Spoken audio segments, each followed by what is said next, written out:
Pourquoi est-ce que le Real Madrid est le plus grand club du monde et pourquoi est-ce que tu dois t'en inspirer?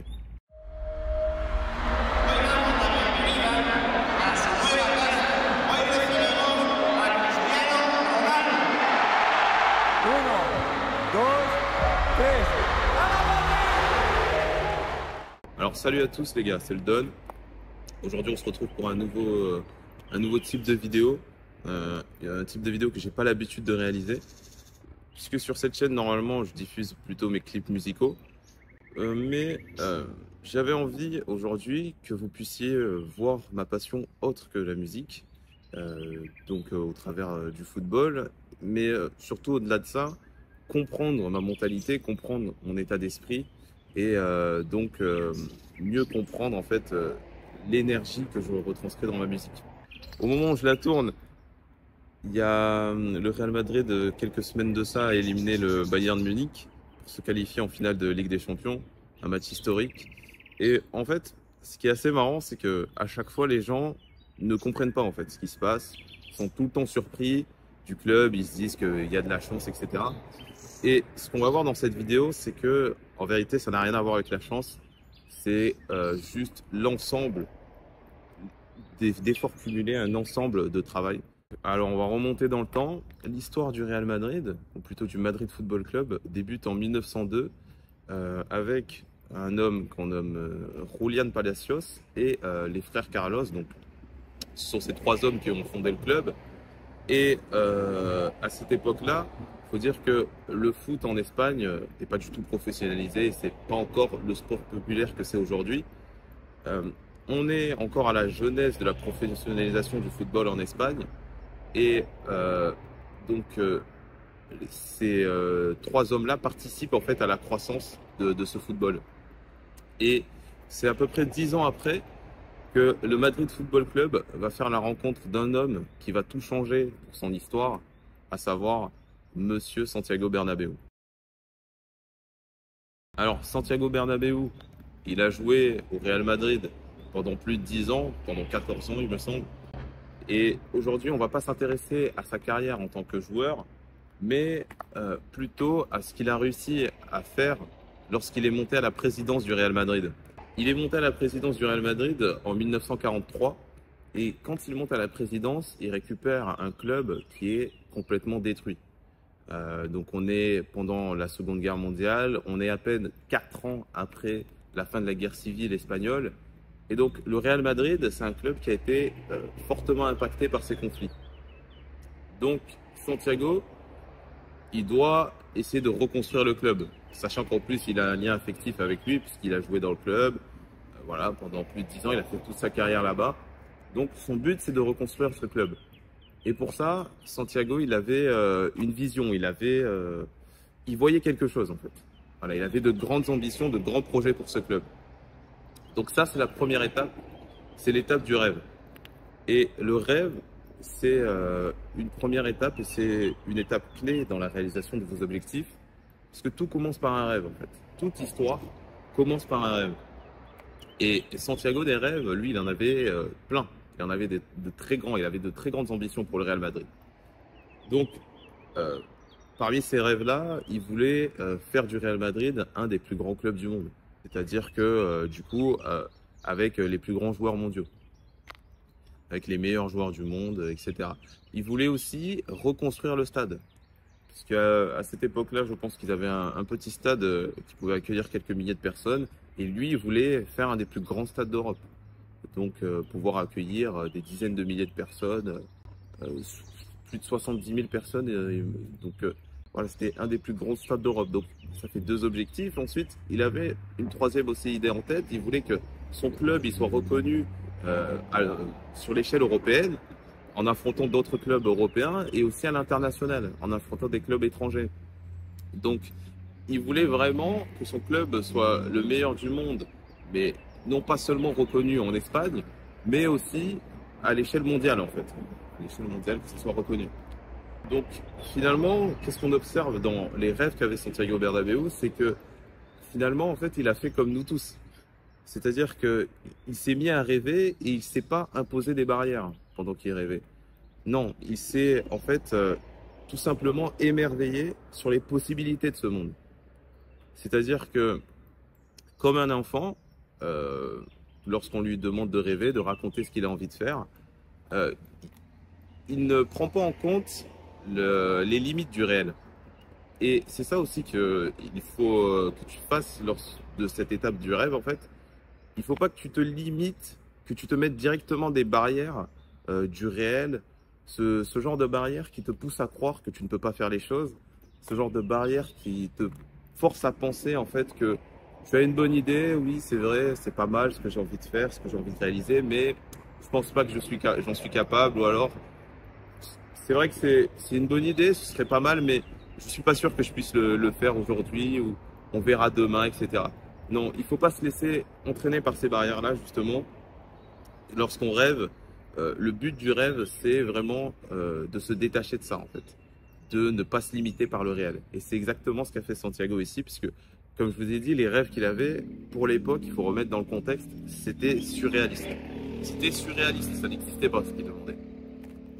Et donc, il faut tenir compte des possibilités et non des probabilités. C'est-à-dire que même s'il y a 1% de chance, c'est pas grave. Est-ce que c'est possible? C'est ça la question qu'il faut se poser. Si c'est possible, donc on peut le réaliser, et si c'est possible, on y va, on le fait. Et donc en fait, tout le but de ça, tout ce but en fait, c'est que il faut vraiment que tu maintiennes ton rêve dans le réel. L'objectif, c'est vraiment de maintenir ce rêve-là dans ton esprit, malgré les contraintes du réel. Et c'est comme ça que tu pourras avoir plus de chances de réaliser ton rêve. Et c'est exactement ce qu'a fait Santiago Bernabéu.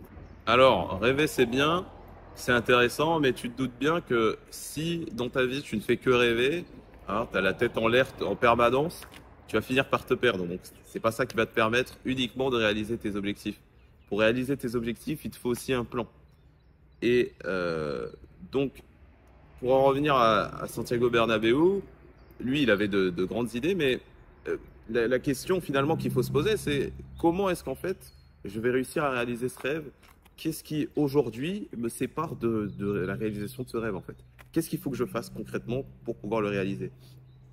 Et donc les gens autour de lui, lorsque Santiago raconte ce qu'il a envie de faire, les gens le prennent bien évidemment pour un fou. C'est-à-dire que à l'époque, avoir un stade de 75 000 personnes, ça n'a aucun sens. Ça ne fait aucun sens. Surtout qu'on est en pleine, comme je vous l'ai dit, période de guerre. Donc, c'est vraiment surréaliste. C'est ça qu'il faut comprendre. Donc, les gens le prennent pour un fou à ce moment-là. Et lui, il cherche des solutions. Donc, il réfléchit. Et à un moment, il arrive à trouver une idée. Et tu vois, en fait, ce que je veux que tu retiennes par rapport à ça, c'est que le cerveau, c'est un muscle qui est fait pour résoudre des problèmes. Lorsqu'il n'y a pas de problème, ton cerveau, c'est les périodes où il est le moins actif. C'est lorsqu'il n'y a pas de problème à résoudre. Donc, si tu veux, on peut prendre l'exemple d'un animal. Un animal qui doit se battre, qui doit lutter pour sa faim. Cet animal, sans arrêt, s'il a faim, il va chercher des solutions pour pouvoir se nourrir. Parce que sinon, il va mourir. Et une fois qu'il a trouvé les solutions, une fois qu'il a réussi à manger à sa faim, eh bien son cerveau va se reposer. Il va arrêter de réfléchir jusqu'à ce qu'il recommence à avoir faim. Donc c'est exactement le même principe pour tes rêves. Il ne faut pas hésiter en fait à solliciter pleinement ton cerveau dans la réalisation de tes rêves. Et je sais que c'est pas quelque chose qui est évident, puisque des fois, lorsqu'on rêve et qu'on a de grandes idées, de grands projets, franchement, on a du mal à percevoir même comment on va réaliser les choses, comment on va le faire en fait. Mais il faut persister, il ne faut pas simplement rêver, on va dire, voilà, ne prends pas simplement 5 minutes et tu te dis, bon, 10 minutes, bon, vas-y, je ne vois pas de solution, bon, c'est pas grave. Non, on prend vraiment le temps de peaufiner ce chemin parce que c'est quelque chose qui est long et qui n'est pas évident en fait à réaliser.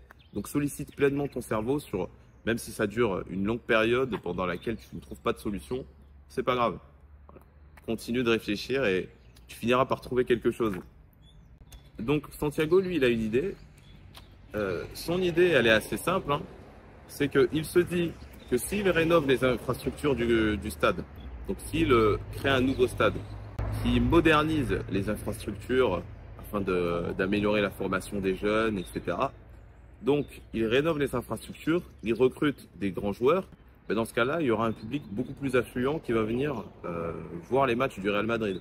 Et que donc, il va en fait rembourser le prix des travaux en fait effectués au club par l'affluence qu'il va ramener.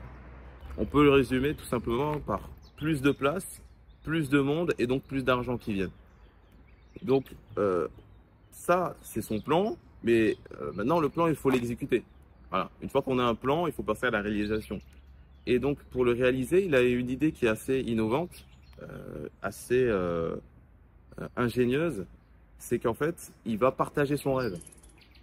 Donc il va partager son rêve aux gens autour de lui et à la population de Madrid.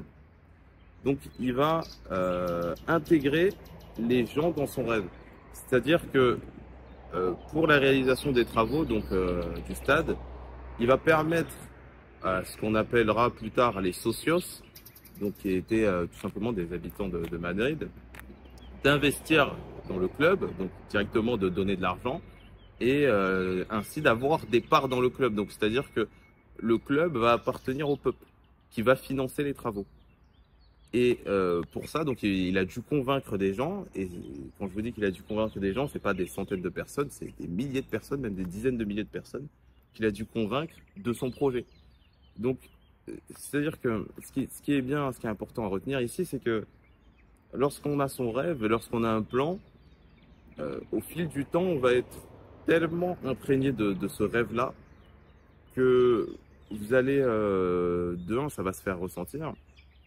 Et aussi, ce qui est intéressant, c'est que vous allez pouvoir, et si vous voulez gagner en audience, vous allez devoir convaincre les gens de votre rêve, en fait. Vous allez partager votre vision. À partir de ce moment-là, à partir du moment où Santiago aura réussi à partager son rêve et à convaincre les gens de le rejoindre, un peu à l'instar de Luffy, hein, d'ailleurs, comme dans Luffy dans One Piece, lorsqu'il est convaincu, tellement convaincu qu'il va être le roi des pirates, que les gens finissent par le suivre en fait. Tellement il est imprégné de son rêve et que ça se ressent en fait. Ça va. Et donc après, une fois qu'il a formé son équipage, bah, c'est tout simplement le début de l'aventure. Donc à partir de ce moment-là, c'est là que l'histoire du Grand Real Madrid commence à prendre forme et que le Real Madrid commence à gagner ses premiers trophées au départ sur la scène espagnole. Et ensuite, voilà, il participe à la création des premières compétitions européennes et il commence à gagner de fil en aiguille. Ce que je veux que tu retiennes surtout, c'est que pour réussir, il ne suffit pas d'avoir un plan. Ce qui est important surtout, c'est de ne pas travestir en fait tes idées au travers de ce plan. Et donc là, on va passer sur un nouveau chapitre. On va voir le cas de Florentino Pérez. Donc, on va avancer sur quelques années plus tard. Donc, on est au début des années 2000. Et on a Florentino Pérez, qui est l'actuel président du Real Madrid, qui va commencer son premier mandat en tant que président. Et Florentino, à cette époque-là, lorsqu'il récupère le club, sur la scène européenne et en termes de performance, est plutôt dans un bon état, je dirais. C'est-à-dire qu'il a déjà connu de grands titres, il a déjà gagné la Ligue des Champions, voilà, à maintes et maintes reprises. Il a déjà connu quelques joueurs stars, mais d'un point de vue économique, c'est la catastrophe. Et donc, Florentino, lui, il a une idée, exactement comme Santiago Bernabéu, c'est-à-dire qu'il souhaite ramener plus de personnes au stade pour pouvoir renflouer les caisses du club. Donc, pour cela, qu'est-ce qu'il va faire? C'est qu'il va rénover aussi les infrastructures du club, mais à cette époque-là, il y avait moins de travaux à faire. Mais surtout, ce qu'il va faire, c'est qu'il va se servir de joueurs stars, de joueurs vitrines, pour permettre aux gens de venir au stade, pour donner envie aux gens de venir au stade, donner envie aux gens d'acheter les maillots et donc ainsi permettre aux gens de suivre le Real Madrid. Et donc, ce que va faire Florentino Pérez, c'est qu'il va se mettre à recruter les plus grands joueurs du monde à l'époque. Donc, quand je dis les plus grands joueurs du monde, là, je vous cite, c'était des joueurs stars, c'est-à-dire que des ballons d'or, que des joueurs hautement reconnus. Donc il recrutera Dès qu'il arrive, Luis Figo, ensuite c'est Zidane, ensuite c'est Ronaldo, ensuite c'est Beckham, etc., etc. Et donc, il crée la première ère de ce qu'on appellera les Galactiques. Donc, une équipe essentiellement composée de stars, une équipe vraiment incroyable. Il réalisera même des records de transfert pour l'époque. Et en fait, pendant les premières années, les Galactiques, ça va plutôt bien fonctionner, même au niveau de la scène européenne, ils arriveront à gagner un titre. Ce qu'avait oublié Florentino Pérez, en fait, ce qu'il avait omis à ce moment-là, c'est que en faisant ça, il s'était uniquement concentré sur le côté économique de la chose. Et il en avait oublié le côté sportif et donc l'équilibre de l'équipe. Une équipe, ça ne fonctionne pas en empilant que des stars en fait. Ça crée un déséquilibre.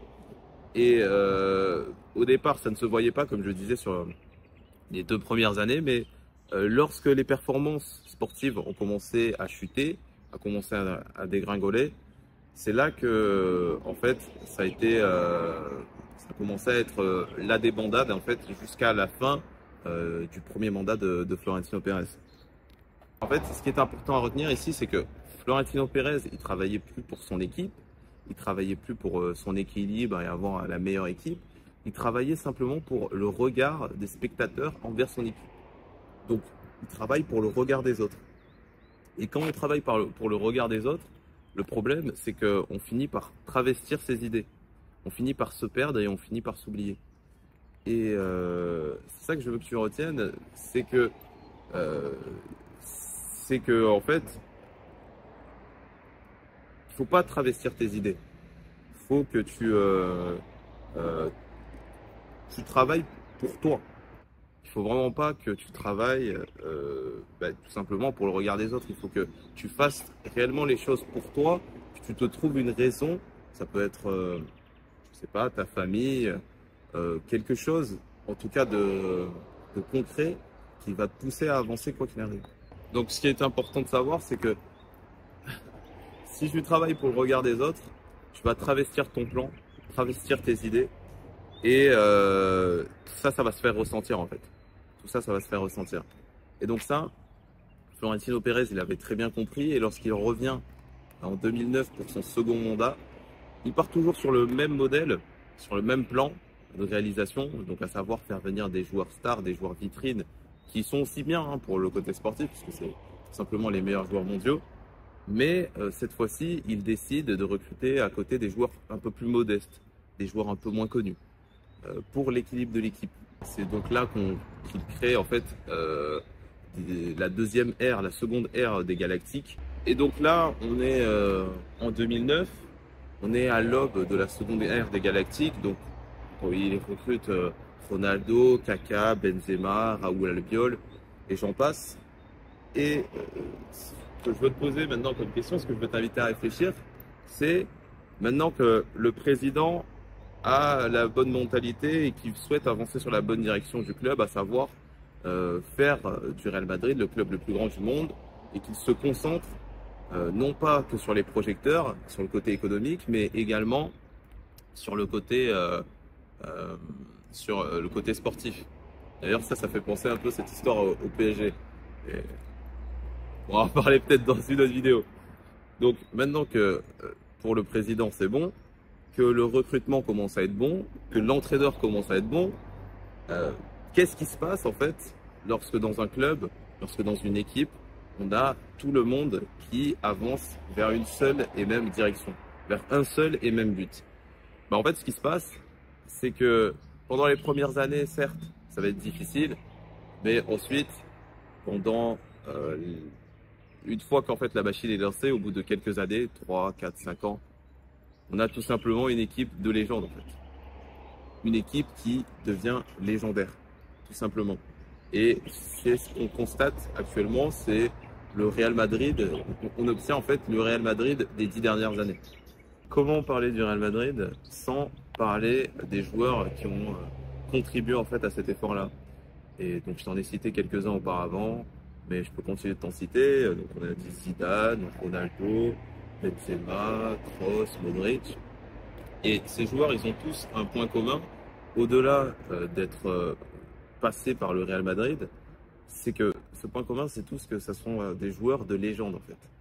Et donc, la question qu'on peut se poser, c'est qu'est-ce qu'une légende en fait finalement?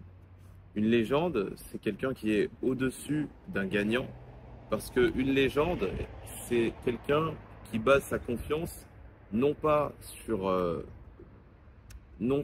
le fait qu'il gagne, sur les victoires qu'il a ou sur son talent, c'est quelqu'un qui base sa confiance sur le travail qu'il réalise, sur les efforts qu'il réalise. Et donc, tous ces joueurs-là que je t'ai cités, c'est avant d'être des joueurs extrêmement talentueux, c'est surtout des joueurs qui sont extrêmement disciplinés, des joueurs qui ont une discipline de travail, une rigueur qui est exceptionnelle en fait. Et c'est ça qui les a permis de perdurer très longtemps dans le haut niveau et très longtemps dans le club que le Real Madrid. Parce que pour jouer au Real Madrid, il suffit pas d'avoir du talent. Il suffit pas de savoir bien jouer au foot. On a vu là récemment avec Eden Hazard, qui lui est un joueur qui manquait de discipline justement au travail. Bon, il a eu également des blessures qui allaient contre lui, mais c'est un joueur qui manque de discipline et qui n'a pas cette discipline-là de haut niveau qui est nécessaire en fait pour perdurer. Mais moi, quand je parle souvent à Eden Hazard, je prends l'exemple sur Ronny, je lui dis, Ronaldinho était le meilleur joueur au monde ou le meilleur joueur de tous les temps, parce qu'il était incroyablement fort. Mais seulement un joueur qui ne s'entraîne pas tous les jours, au bout d'un moment donné, ça paye cash. Ça paye. Tu peux être Ronaldinho, tu peux être Messi. Si tu ne t'entraînes pas, monsieur Eden Hazard, au bout de 2 ans, on t'oublie. Donc voilà, moi ce que j'aimerais que tu fasses, c'est que tu te concentres non pas sur le talent et ce que tu arrives à réaliser sans trop de difficultés, mais j'ai envie que tu te concentres sur les efforts que tu fournis. Donc, tu arrêtes de compter le temps que tu passes à réaliser quelque chose, tu arrêtes de compter l'énergie que tu investis et juste tu te décides à faire les choses en fait. On te concentrera sur tes efforts. Et en fait, quand tu vas te concentrer sur tes efforts, tu vas augmenter la confiance que tu vas avoir en toi et tout ça, ça va se faire ressentir en fait. Ce que j'ai envie que tu retiennes, c'est qu'il faut que tu travailles intelligemment, mais aussi il faut que tu travailles durement pour que tu puisses comme ça augmenter la confiance que tu vas avoir en toi, augmenter tes capacités et enfin te forger en fait ta propre légende. Et donc en fait c'est exactement ce qui se passe au Real Madrid, c'est-à-dire que peu importe les joueurs qui viennent dans le club, vu que c'est des joueurs qui ont tous la même mentalité et que le club est poussé vers une direction, en fait, ce qui se passe, c'est qu'on a des performances parfois extraordinaires.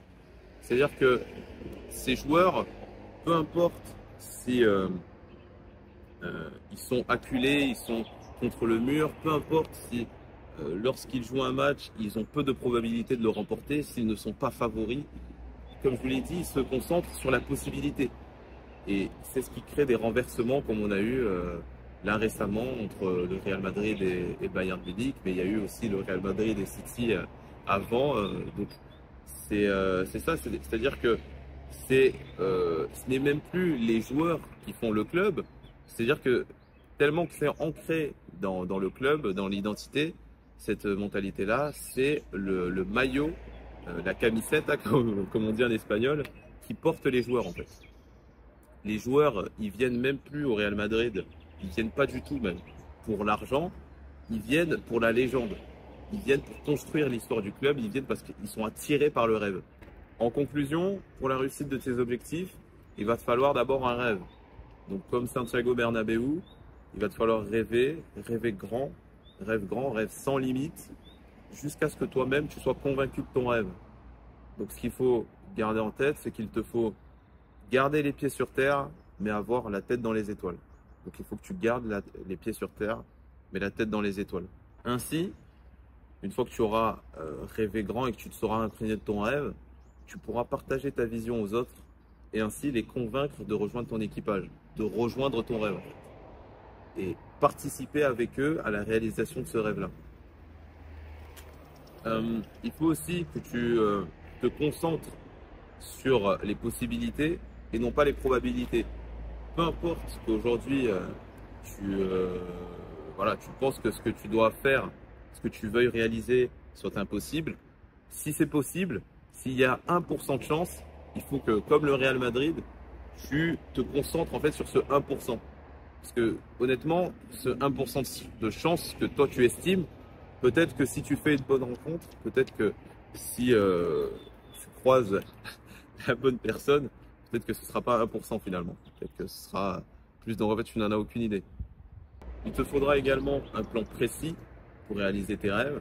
Donc peut-être qu'aujourd'hui, tu ne sais pas, hein, tu ne vois pas le plan, tu ne sais pas, mais en fait, ce qui est important, c'est de travailler, comme j'ai dit, de stimuler ton cerveau à, au travail en fait de ce plan.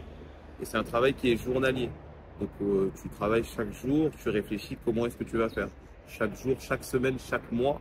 Et tu verras qu'au fil des années, en fait, tu vas avoir une idée plus précise du plan qui est nécessaire pour la réalisation de tes rêves. Donc je disais, il faut que tu te concentres sur les possibilités et non pas les probabilités. Donc comme le Real Madrid, même quand tout paraît être contre toi, quand il semble que tu n'as aucune chance de réaliser ton objectif, concentre-toi seulement sur la possibilité. Est-ce que c'est possible? Si c'est possible, dans ce cas-là, tu y vas et tu le fais. Donc voilà, au moment où je parle, le Real Madrid s'apprête à jouer sa finale le 1er juin. Donc bon, moi, petit pronostic, je pense qu'ils gagneront 2-0 contre le Borussia Dortmund. Donc j'espère que la vidéo t'a plu. N'hésite pas à laisser un like, à la partager et voilà, à me dire tout simplement dans les commentaires si ce type de vidéo te plaît, ce type de format-là te plaît. J'espère que ça t'a permis de mieux comprendre quelle est ma mentalité, quelle est ma vision des choses, ma vision de la vie. Et toute cette énergie-là, en fait, je la retranscris dans tous mes projets, que ce soit dans la musique, dans tout ce que je fais, en fait, tout ce que j'entreprends. Donc je vous partagerai le lien de mes morceaux dans la description, tout sera dans la description. Je vous mettrai aussi le lien d'un Vinted, donc il y a beaucoup de choses à voir. Bref, et je terminerai cette vidéo par une citation de Santiago Bernabéu qui est très très belle. C'est tout simplement, le maillot du Real Madrid est un maillot blanc. Il peut être couvert de sueur, de larmes, de boue, voire même de sang, mais jamais de honte.